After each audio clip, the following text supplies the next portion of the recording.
என் குழந்தையே, நீ வாழ்க்கையில் ஏன் எதுவும் மாறவில்லை என்று எண்ணுகிறாயா? உன் கர்மா இப்போது மாறத் தொடங்கியுள்ளது.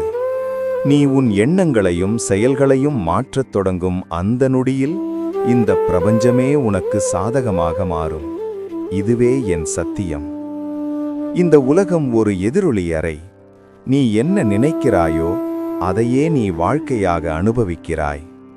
கோபத்தை அமைதியாக மாற்றும் அந்த ஒரு நொடி, சுயநலத்தை அன்பாக மாற்றும் அந்த ஒரு முடிவு உன் ஆன்மாவின் அதிர்வெண்ணை உயர்த்தும்.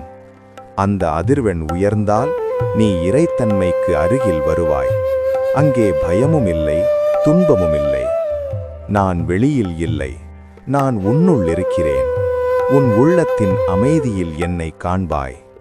உன் எண்ணம் தூய்மையானால் நீ என்னுடன் நேரடியாக இணைவாய். கர்மாவை மாற்றுவது என்பது கடந்ததை சரிசெய்வதல்ல, உன்னை ஒரு காந்தமாக மாற்றுவது. அப்போது நீ ஆசீர்வாதங்களை ஈர்க்க ஆரம்பிப்பாய். நீயும் நானும் வேறல்ல, ஒன்றே. இந்த அருள் வாக்கை ஏற்றுக்கொண்டால் வேல்முருகா என்று கமெண்ட் செய்.